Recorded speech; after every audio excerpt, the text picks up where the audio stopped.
Thank you and good evening, everyone, and welcome to the Senior Subcommittee when we discuss very important issues. If the clerk could please call the roll. Council Mercier. Here. Council Dakota. Council Getchia. Here. Two present. Thank you. This, I want to say, is a continuation of the last meeting with the Senior Subcommittee, but it never took place. As you can recall, we had a very horrendous snowstorm that never took place, and I canceled it so people wouldn't get in accidents coming here. So this is a fresh start of different issues, and I'm sure that you might have an agenda on the things that we will be discussing. Eric Getchia is here on the City Council Subcommittee. John Dakota, he is not here at this time.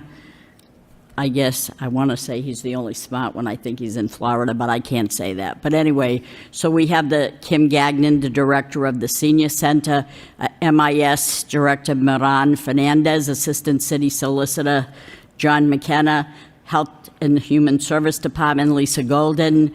We have Assistant City Manager Sean Machado, and we have our Commissioner of Department of Public Works, Paul St. Cyr. Thank you very much for being here. I do have something on the agenda tonight on this meeting that talks about the contract between the association, they refer to it as like a condo association, and the city. I don't see anybody here there, but we'll discuss it. So to begin with, we're going to talk about the Wi-Fi, very important. And we know that we discussed this before about what created all this. And we have had a cyber attack that knocked the city for a loop. And it entailed the phone lines, email, financial, human resources, asset management, revenue system, as well as ancillary services like dog licenses and marriage licenses, and it affected a whole bunch of things. We're concerned about the Wi-Fi at the Senior Center, and so I have Kim Gagnon here, but I'd like to address you, MIS Director Moran. What is the latest update? I will do an overview as to what we discussed last time, had we had the meeting, so that my colleagues can know what happened and where we are right now. So if you could be kind enough to give us an update on that. Thank you. Good evening, councilors. As of Friday last week, we have turned Wi-Fi on limited in several city buildings, including the Senior Center. Friday, over the weekend, yesterday and today, there have been dozens of people connecting to it, specifically at the Senior Center, and accessing Wi-Fi services. With respect to the delay and enabling these services, which were disrupted since April of last year, there were a variety of extenuating circumstances, specifically, as you mentioned, all related and directly connected to the cyber event that we experienced in April of last year, following which we had to basically deconstruct all of our network services throughout the city and then reconstruct them. In some cases, there was equipment that had to be reordered. In some cases, there were licenses that had to be reissued. In many cases, there were systems that had to be assessed for security. And as we focused on continuity throughout the organization and bringing all of our services back, all those things you mentioned, our financial systems, access to files, everything throughout the city, the Wi-Fi was something that we worked in parallel on, but because of all the pieces required for it, it was not the topmost priority. The topmost priority was reestablishing all the city services necessary for constituents interacting with the government, and the Wi-Fi pieces were assessed along the way to be rebuilt, and then we had to wait for equipment to arrive. We engaged a vendor specifically to rebuild it for us, and they'd been working on that now for a few months. We have it up and running, as I mentioned, today in the Senior Center and here in City Hall and in several other buildings. We'll be testing that for at least a couple of weeks, and then we'll be expanding it from there, both in terms of multiple locations as well as the services that are delivered. We have them available for visitors to access specifically. We tested it yesterday with Voice of America that's doing the elections broadcasts today. And the senior center has been using it for a few days now. And while we haven't made a big announcement about it, because we were trying to do it organically, today we had to do a security patch, we have found that dozens of people have been using it daily, just organically saw it, connected to it, and started utilizing it. Thank you for your update. Kim, are you happy with where we are right now? Yes, I am. Okay, all right. So I think do you have any questions, Eric? Thank you, Chairman Mercier. Just to Moran, when you say reissue licenses, update them, were they all up to date in April when all this happened, or is it something that we need to do better at, reissuing licenses for all of this stuff? Or When it comes to the licenses on those devices, the devices that we were using, I guess I'd say were being used in one mode prior to the security event. And then subsequent to that, we had to reassess how they were being used and how they were tied in and integrated to things. So we decided to leverage other tools, which required other licenses, in order to enable it at the level that we did organization-wide. Previously, they were, I guess I'd say, somewhat siloed. So we had some that were, some services that were tied and managed through one system, others through another system, but we really wanted to cohesively manage them through one single system to ensure that security could be applied equally across everything. thank you. Yes, thank you so much. That seems to have covered that particular issue. We're pretty much on the same page with that. And I'm not trying to rush you, but we have another event at 6, and I think we're doing okay with this. Maybe the next issue might slow us down, but I'm concerned the next issue on for discussion is the heating and cooling ductwork at the senior center. Kim, where do we stand at this point right here? Sean? Hi. I spoke with one of the attorneys of the property owner, and they're planning on setting up staging next week, and the air ducts will be cleaned next week. He needs a scissor ladder, I guess, to get that set up, and so the cleaning will start next week. And it'll be done by the city? No, it's a contractor. It's the contractor, because according to the contract that I looked at, it almost seems like it's a responsibility of the landlord, Yes. the lessor. And We're the lessee, but they're the lessor. And it seemed like they should be responsible. You know, the air quality in the great room is diminishing the people's ability to get that fresh air, you know what I'm saying? And then when you sit up in our room upstairs where we have our monthly meetings, and I look up and I see all the blackness around it, there's a mistake there when we see that.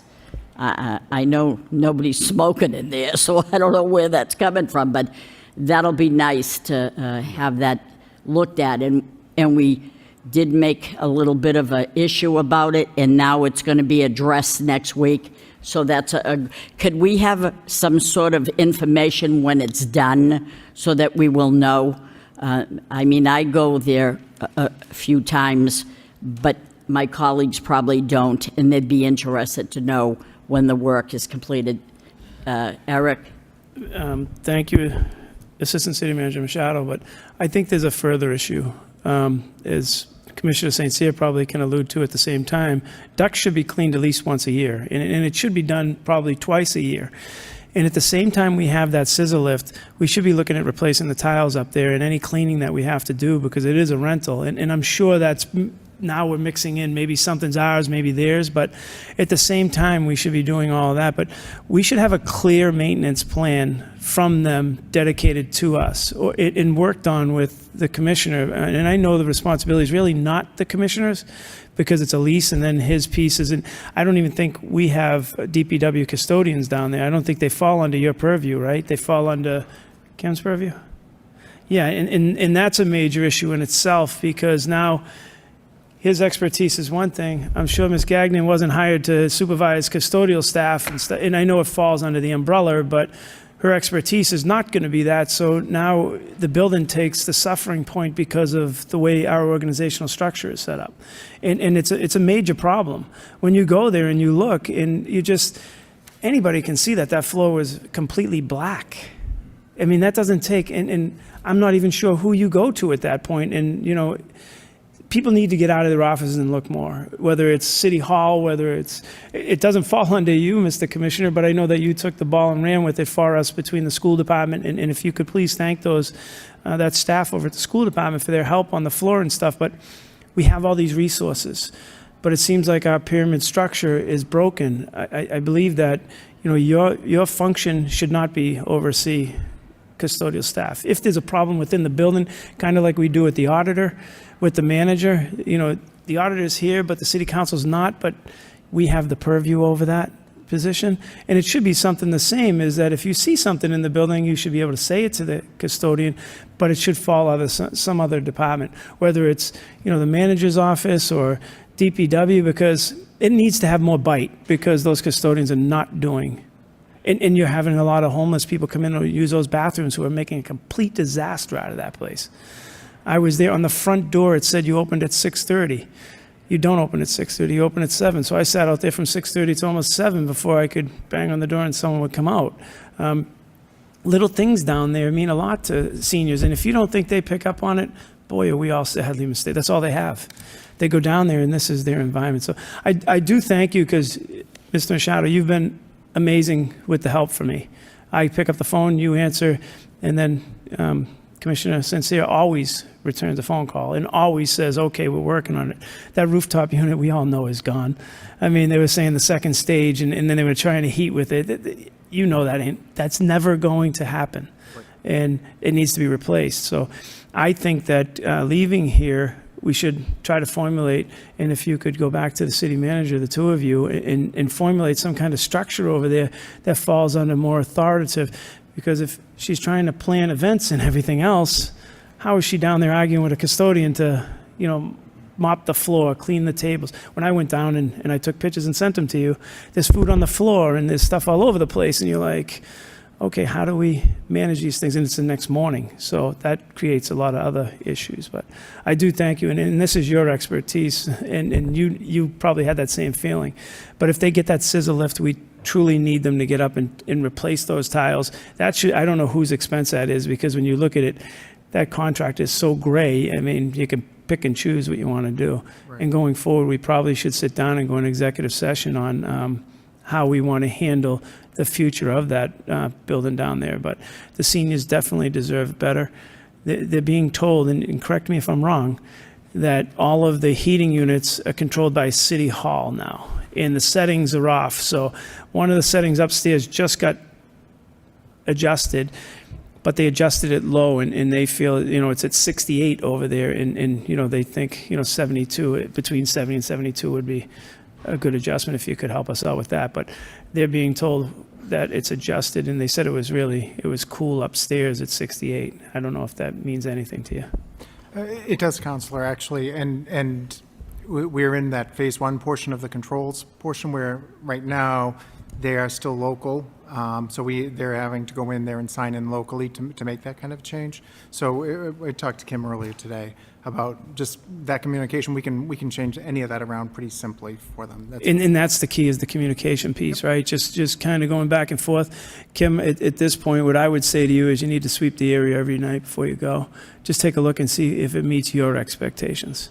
Because if it doesn't meet your expectations, I am sure the assistant city manager's phone will be right on for you, and we'll get it straightened out, because he was taken by surprise. When we talked about a lot of these issues, I think your group was taken by surprise at a lot of the things that were going on. And, Councilor Mercier and myself and the rest of the council are getting emails, and we're like, well, wait a minute. So I normally will go to Sean or to Manager Golden and ask those questions and try to figure out, okay, do they know? Have you been down here? Here's the pictures. Here's what we're getting at. And then when I drove down there, mortified at the floor and stuff. I'm like, okay. And then we just purchased a floor machine, I believe, through the Council on Aging. No, through the Friends of the Council on Friends of it, right. Aging. But I don't think they were properly trained either, because they're using a white buffing pad rather than a cleaning pad. Yeah, and we're getting it. And I think that The appropriate one. your expertise would need to go down there and say, okay, we need red, buffing pads and different pads that go on the machine. And because the custodian down there thought, oh, wow, this is great. I said, you got the wrong pad. It's not going to clean anything. It's going to. So I just think that we just need to, it's a great machine, but if we're not getting trained on the stuff as it comes in, it's useless. A little bit behind the scenes, Counselor, just so you're aware, we've been working on some of these things. In fact, earlier today, talking to Lisa, some of the things that we're looking to put in place to just lend support to them in the meanwhile, understanding what the current organization is. So they'll have new dispensing for the cleaners, the right cleaners, and we're going to go through kind of a training session with the floor machine. We're actually going to be getting a Kivec for them, for their bathrooms and things like that, to kind of stand things up that way, and we'll lend that support right through that process with them. The structure's got me now confused. So is Ms. Golden, are you in charge of the whole structure piece? Yeah, so the senior center comes under Health and Human Services. So I am over Kim. So the library, rec, veterans, health, and library all come under me. I know that in the budget, so I'm looking at the budget and I see the breakdown in the budget, but when I think about a facilities department, this is another reason why we truly need a real facilities department, because if we're going to manage buildings, there is no way that Mrs. Gagnon should be in charge of custodial staff and telling them what to do. It's just, it's not, it's not something, it's not even, Ms. Golden's function shouldn't be that, she's out looking at homeless, and then now you're trying to take care of custodial staff, and then you got the Parks and Rec piece, and it's just, I don't know how they manage everything the way they do, rather than look at the breakdowns and see. I think that this administration can make a huge stamp on this city by reorganizing things and putting them into places that, they see fit, where you put them around experts like yourself. I think that's what facilities departments do. That's the way to manage the structure, is to try to look and say, okay, does Ms. Golden really know about what the difference is between a white pad and a red pad cleaning a floor? That's your expertise, so thank you. Thank you. I do want to say that I had a woman come in here before the meeting started, but she had to leave. She delivered to this board Gmail from Joe Smith. Joe Smith is a very active person in the community by way of overseeing things and letting us know where he stands on different issues. And he talked about no Wi-Fi, so we talked about that. Heating and cooling ducts need to work to be cleaned. We talked about that. What's the story with the library? Do we have the library open for the seniors to go and? We have a library at the senior center. Is it functioning? Like, how are they able to utilize it, or what's happening here? Yes, so the library branch in the senior center is open and mostly used for, there are some library programs like phone fixing or how to use your phone classes that we do. And we were able to bring that back with the MiFi device. So that has how to use what? The MiFi device. It was before we got the Wi-Fi back. Now, is there a position available for a bus driver? Yes. Did we advertise that yet, or we didn't? Not yet. Okay. Are our seniors going to be able to go on their trips? That's very important that they do. That's their quality of life. I mean, I can get in my car and go wherever I want, but not the seniors. They really can't. Sean? We can offer up some of the streets people to drive until the position's filled. If they have an event planned, or we can make do. And luckily, we do have a little bit of time. Those start up typically in the spring. So to coordinate and get a driver, we should be able to. And our weekend driver has also agreed to drive some of them. He's talking about cameras need film. We just are in the process of purchasing cameras. I think they have to be installed, do they not? Yes. So we're in the process of doing that, so that's very important. I think security is very important, and these cameras overlook the security, but there was a discrepancy as to we need permission to put up the cameras or whatever. Is there a problem They with? can be, so the cameras that are currently in the senior center were put up through the Friends years ago. Yes. And the new ones can be put up through the Friends, but it has to be the Friends who do it. It has to be the Friends that does that, okay. I want to say congratulations to the Friends, because we support a lot of projects, a lot of supplies, a lot of things that the city budget can handle. Like that buffer was $4,000. We paid for that. We didn't pay for, how to work it, but anyway, we did do that. So this is a great partnership to help the seniors out. We are the Friends. We're not a part of the city in any way, but we try to make the money to see what needs to be bought, and we do the best we can with that. Yes, Eric? Through you, Madam Chair, to Moran, cameras, bandwidth, not film. How are they being recorded over there, and how is the memory being stored? So that would be the question to you if we're talking about surveillance cameras. I think that's what we're talking about, right? Well, Honestly, I don't know which cameras we're talking about. yeah, it is surveillance. So surveillance cameras need to have Surveillance. bandwidth, which would have to go through either MIS or it would have to have storage space. So a camera is just a camera, but it has to have a storage capacity to it. So that would be something that I would think the city side could help with and help the design process, so that, was it a 30-day holding? Is it 90? What is the amount of storage you need within those units that you're putting up there? Because just putting them up there and just relying on somebody to come in and do this is a challenge and a half. I have over 300 of them at Greater Lowell, and the bandwidth piece and how you store the data and everything is not as simple as film. If I may, we have a standardized camera solution throughout the city that is leveraged, that is incorporated with the police for storage and retrieval, and that's something that maybe we can just sync up on and review what y'all are looking at.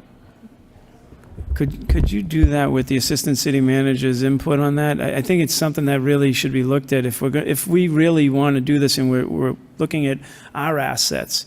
That should be sent over to our side and not just held in an area of film, or where is it going? I don't know if you guys even know where that is being stored, how many days are actually being stored on it. And those are questions that I think, Moran and his staff and the assistant city manager can put together an unbelievable system for short money. It's not expensive. It's as expensive as probably what you're getting. And if there's a company that you need, I certainly can help you out with it. It's not that expensive, and you'll be able to sit at your computer and look back and see, okay, did something get broken? Did this happen? Did that happen? They'll only give it certain access to certain people to do that. And it being the director over there, you may be one. I don't know. It would be up to the assistant city manager and staff on who can actually look at it. And the law department would have an input on who can look at it, because you don't want the custodian looking at, okay, this lady got out of her car, or this man, and we're going to follow and see, what happened. It is a big protectant for trip and fall hazards and everything. So I think it's something that is much larger than what it comes off as. Thank you.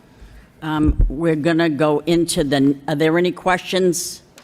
Eric, anything else about that? I don't. Thank you, Madam Chair. All right, so the last item that we're discussing is the parties responsible under the contract agreement regarding the senior center, which is set to expire. But before we get into that, is there a date or time that we will own that senior center outright? It was for a 20-year lease, Mr. McKenna, Attorney McKenna. Do we know when the time is up? Because it seemed like we're going on 22 years. I don't know. Yes, we are. It has expired. It has Time expired. has expired, but the transfer of the property is to be transferred as a gift after the expiration of 20 years That date was April 5th, 2023. Transfer didn't take place for certain reasons that we can discuss at a later time, one being the condominium documents to provide the exact details and things like that. But as Eric had said, Do you have your microphone? and as you know, as mentioned earlier, may be better discussed in executive session. Oh. Being at negotiations of a transfer of property. But the date was April 5th, 2023. But due to the condition of the building and certain things that need to be done, there are ongoing negotiations that we're dealing with as recently as February 20th. Met with counsel for the City Barns Trust to review that. So that's coming up real quick. It'll be dealt with through the manager's office, and I think through executive session with the council, being negotiations of a transfer of property. Okay, so that's interesting to know. We'll Dealing do just that, with and the requirements under the prior agreement, as was mentioned with Eric, minor maintenance and operations were done by the city, but capital improvements such as these items with the air ducts and things like that were done by the trust. I don't know if the assistant manager wants to speak to that, but I also spoke to Attorney Theodoro today regarding the work that was done with the floors that had been reimbursed, that the city did, the trust reimbursed that, or the landlord reimbursed that to the city. And the upcoming ductwork, while they have the scissor truss there, they will be painting the ceilings and doing work on the ceilings while those scissor truss are there, is some information that was provided to me today. I thought painting was our responsibility of the city. While they're up there with the scissor trust, I think they had decided that, under goodwill, maybe, that they were doing that at that time. Okay, good. Thank you very much for each and every one of you being involved here. It's very important because, maybe I'm prejudiced or biased because I am a senior, so these are the people that started out here, believed in the city, and paid their taxes all these years, and now they're in the prime twilight, I want to say, of their life, and they deserve a little comfort and a little excitement before we reach our last hurrah. So thank you very much for all that you do to make this happen. We do the best that we can as well. I don't mean to be a pest, but I like to see that things are getting done for our seniors, so that's good. Thank you very much. This will be like a report of progress, and we'll come back every so often and we'll discuss what's going on. I appreciate it very much. Thank you. Any further questions, Eric? Motion to adjourn. Motion to adjourn by Eric Gitchia, seconded by me. Thank you so much. I'll do the report tonight. Thank you so much.